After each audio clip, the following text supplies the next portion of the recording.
Нарушения понимать. бывают разного характера. Есть нарушение бюджетного учета. С учетом у нас в стране, честно говоря, до сих пор не полный порядок. Даже вот сейчас, вот в этом году мы проверяли и Министерство культуры, и Министерство иностранных дел, и другие объекты. У нас с учетом совсем плохо, если так сказать, в некоторых объектах.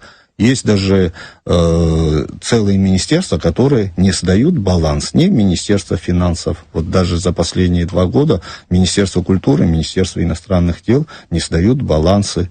Учет очень слабый. Вот когда нет учета, и нашим инспекторам очень сложно проверять эти объекты, и даже если мы, когда передаем в Генеральную прокуратуру, им тоже сложно проводить дальнейшие расследования.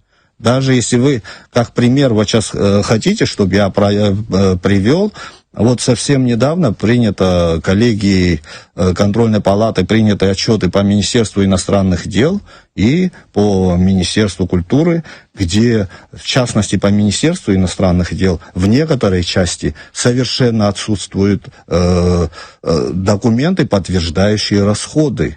Их нет, просто выделены деньги. И да, мы не можем сказать, что они были неправильно использованы или правильно, но просто нет подтверждающих документов.